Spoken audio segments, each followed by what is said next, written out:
আসসালামু আলাইকুম। আপনারা যারা ২০২৬ সালে বাংলাদেশ থেকে মাল্টাতে পড়াশোনা করতে চাচ্ছেন, তাদের জন্য ভিডিওটি খুবই গুরুত্বপূর্ণ। কেননা এই ভিডিওতে আমি আলোচনা করতে যাচ্ছি স্টেপ বাই স্টেপ বাংলাদেশ থেকে মাল্টাতে আপনি স্টুডেন্ট ভিসা প্রসেস কিভাবে করবেন, আপনাকে কি কি পদক্ষেপ ফলো করতে হবে। সো ভিডিওটি না টেনে সম্পূর্ণরূপে দেখুন। আশা করি আপনি সকল কিছু জানতে পারবেন। মাল্টাতে আপনার পড়াশোনা করার ক্ষেত্রে আপনার যে প্রথম পদক্ষেপ নিতে হবে সেটি হচ্ছে আপনাকে প্রতিষ্ঠান চুজ করতে হবে। অর্থাৎ মাল্টাতে আপনি জানেন যে সেখানে ইউনিভার্সিটি এবং কলেজ মিলিয়ে খুব স্বল্প সংখ্যক প্রতিষ্ঠান রয়েছে যেখানে আপনি পড়াশোনা করতে পারবেন। কেননা মাল্টা দেশটি খুবই ছোট। সো আপনাকে ওই ধরনের ইউনিভার্সিটি বা কলেজ চুজ করতে হবে যে কলেজগুলো আপনার ভিসা রেশিও ভালো দিচ্ছে। এখন আপনি কিভাবে বুঝবেন যে কোন প্রতিষ্ঠান বা কোন কলেজের ভিসা রেশিও ভালো? সেক্ষেত্রে আপনি দুটো কাজ করতে পারেন। একটি হচ্ছে গুগল করবেন, অথবা সেকেন্ড হচ্ছে আপনি আমাদের বাংলাদেশে বিভিন্ন স্টুডেন্ট কমিউনিটি রয়েছে মাল্টাতে পড়াশোনার জন্য সোশ্যাল মিডিয়ায়। সেই সোশ্যাল মিডিয়া প্ল্যাটফর্মগুলোতে যাবেন এবং সেখানে দেখবেন মানুষ কোন প্রতিষ্ঠান নিয়ে কথা বলছে, অথবা আপনি এ বিষয়ে কোনো এজেন্সির সাথেও আলোচনা করতে পারেন। Safer ফাইতে global. ওকে, আমি ধরে নিচ্ছি আপনি প্রতিষ্ঠান চুজ করে ফেলছেন। প্রতিষ্ঠান চুজ করার পরে আপনার পরবর্তী পদক্ষেপ হবে মাল্টাতে অ্যাপ্লাই করা। আপনি অবশ্যই কোন ইনটেকে যাবেন সেই অনুযায়ী আপনি অ্যাপ্লাই করবেন। কেননা আপনাকে বুঝতে হবে যে মাল্টাতে আপনার overall visa processing at least 2 months সময় লাগে। সো আপনার ওই টাইম অনুযায়ী কোন ইনটেকটা আপনার জন্য ভালো হবে সেই ইনটেক অনুযায়ী আপনি অ্যাপ্লাই করবেন। অ্যাপ্লাই করার ক্ষেত্রে আপনি ইউনিভার্সিটির পোর্টালে যাবেন। ইউনিভার্সিটির পোর্টালে যাওয়ার পরে সেখানে ওদের দেখবেন যে একটা ইন্টারফেস রয়েছে apply now for international students or non EU students. সেখানে আপনি যখন এনরোল করবেন, এনরোল করার পরে আপনি অ্যাপ্লাই করতে পারবেন। অ্যাপ্লাই করার ক্ষেত্রে আপনার যে ডকুমেন্টসগুলো প্রয়োজন হবে সেটি হচ্ছে, আপনি যদি ব্যাচেলরের জন্য করতে চান, আপনার এসএসসি, এইচএসসির সার্টিফিকেট অ্যান্ড ট্রান্সক্রিপ্টস, আর আপনার পাসপোর্ট কপি এবং এনআইডি কপি অনেক সময় দরকার হয়, অনেক সময় দরকার হয় না। আপনি যদি মাস্টার্সের জন্য অ্যাপ্লাই করে থাকেন তবে অবশ্যই আপনার এসএসসি এইচএসসির সাথে আপনার ব্যাচেলরের সার্টিফিকেট ট্রান্সক্রিপ্টস, অনেক ক্ষেত্রে আপনাদের মূল সার্টিফিকেট থাকে না, সেক্ষেত্রে আপনি প্রভিশনাল সার্টিফিকেট দিয়েও অ্যাপ্লাই করতে পারবেন। এই সকল ডকুমেন্টস এর সাথে আপনার যে জিনিসটি প্রয়োজন হবে সেটি হচ্ছে এসওপি বা স্টেটমেন্ট অফ পারপোজ, আপনারা যেটাকে আমরা মোটিভেশনাল লেটার বলে থাকি। সো কেন আপনি এই ইউনিভার্সিটিতে বা মাল্টাতে পড়াশোনা করতে চাচ্ছেন সেটিকে প্রিসাইজ করে আপনাকে একটি লেটার লিখতে হবে। আমি ধরে নিচ্ছি আপনার অ্যাপ্লিকেশন করা শেষ। আপনার অ্যাপ্লিকেশন শেষ হওয়ার পরে 3 থেকে 7 কার্য দিবসের ভিতরে আপনার অফার লেটার চলে আসবে ইউনিভার্সিটি থেকে। অফার লেটার পাওয়ার ক্ষেত্রে আপনার সবচেয়ে ভালো হচ্ছে এজেন্সির মাধ্যমে অ্যাপ্লাই করা। কেননা তারা আপনার জন্য খুব কুইক অফার লেটার নিয়ে আসতে পারবে। আপনি যখন অফার লেটার পেয়ে যাবেন, তার পরবর্তী পদক্ষেপ হচ্ছে আপনার ডকুমেন্টস রেডি করা।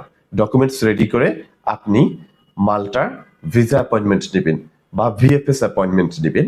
এক্ষেত্রে আপনার যে ডকুমেন্টগুলো প্রয়োজন হবে, এখন আপনার এখানে 10 থেকে 15 দিন সময় পাবেন আপনার ভিসা সাবমিশনের জন্য। সো এই সময়ের মধ্যে আপনার যে একাডেমিক ট্রান্সক্রিপ্ট গুলো রয়েছে সেই ট্রান্সক্রিপ্ট গুলোকে অবশ্যই আপনি ই পোস্টাল করে নেবেন।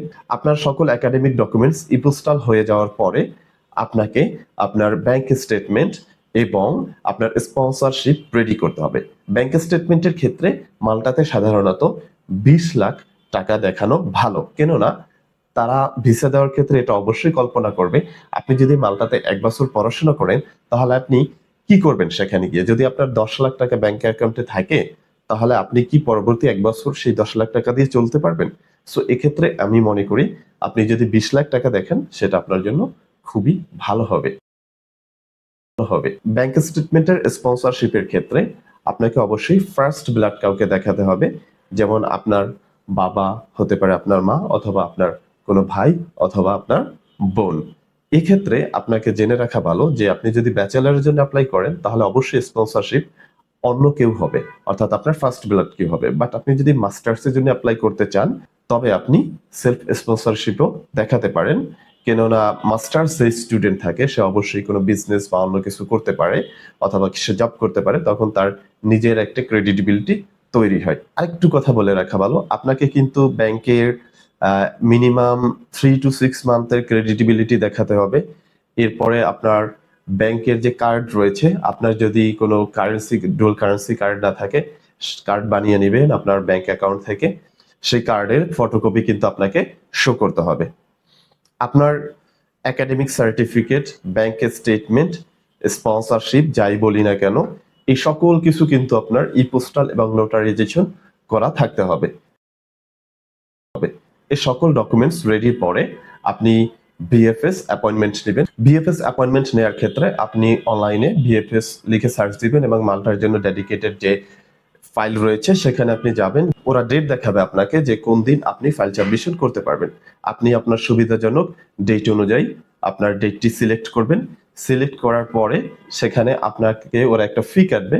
ফি হচ্ছে আপনার 150 ইউরো, যেটি আপনার ডুয়াল কারেন্সি কার্ডের মাধ্যমে কেটে নিবে।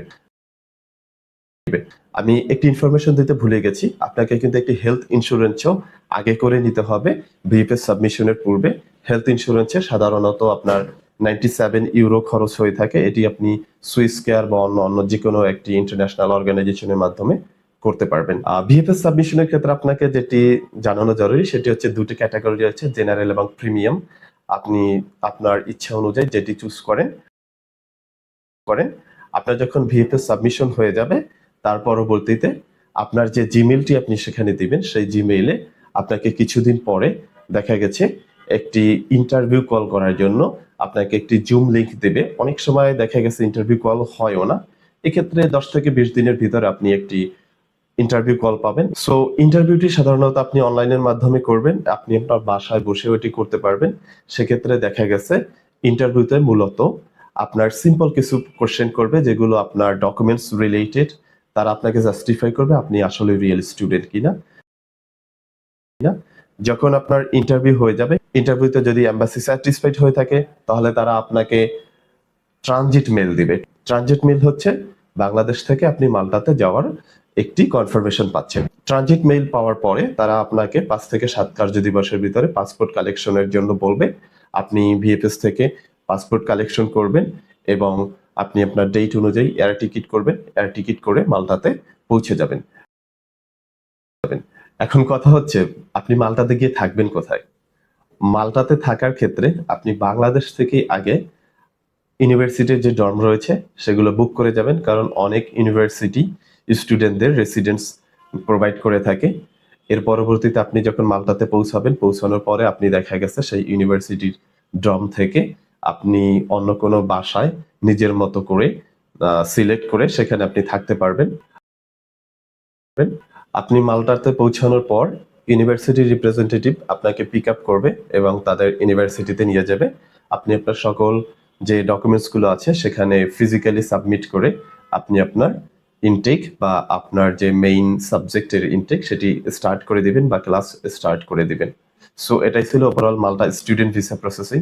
স্টুডেন্ট ভিসা রিলেটেড আরো ইনফরমেশন পেতে আপনি আমাদের চ্যানেলকে সাবস্ক্রাইব করতে পারেন। আজকে এই পর্যন্তই। আল্লাহ হাফেজ, ভালো থাকবেন।